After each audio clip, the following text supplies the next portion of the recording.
The hum of a fridge, the tag inside your shirt, the overlapping voices in a crowded room. For most people, these things fade into the background within seconds. For some people, they never do. And the reason has nothing to do with willpower. Most people believe sensory overwhelm is just a personality quirk.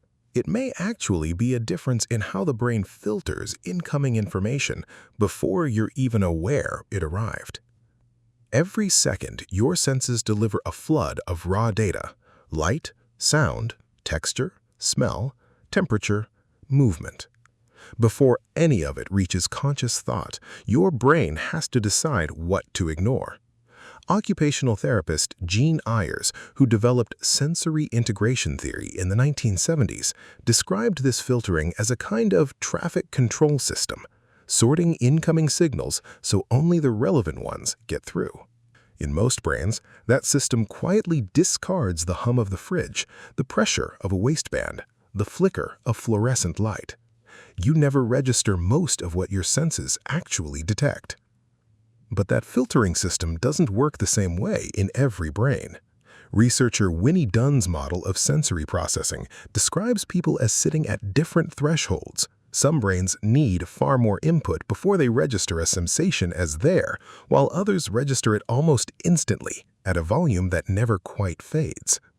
Neither threshold is broken. They're simply tuned differently, the way one microphone might be built for a quiet room and another for a stadium. For someone with a low sensory threshold, a shirt tag isn't a minor irritation you learn to ignore. It's a signal that keeps re-announcing itself because the brain never files it away as unimportant. Multiply that by the lighting, the smells, the overlapping conversations, and a single grocery trip becomes dozens of unfiltered inputs arriving at once, each one demanding a small amount of attention that never gets returned.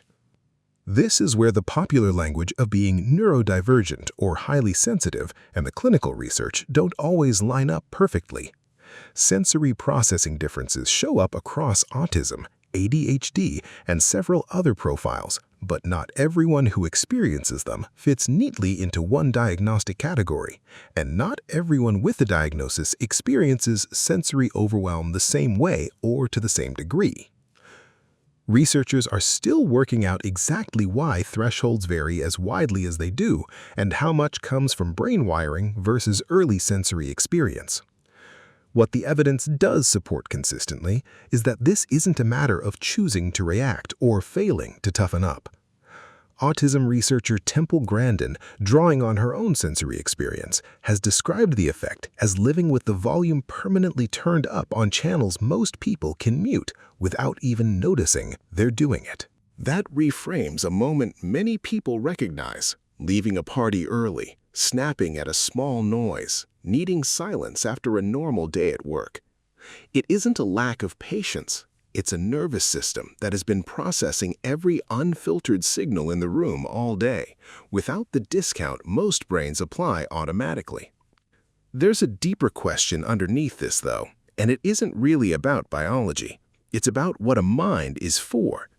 Philosophers going back to phenomenology have argued that consciousness isn't a neutral recorder of the world.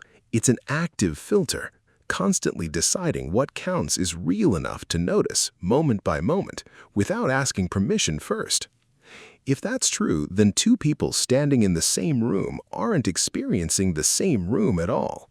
One person's ordinary Tuesday is another person's sustained sensory negotiation, and both experiences are equally real, even if only one of them is visible from the outside. That has a quiet ethical weight to it.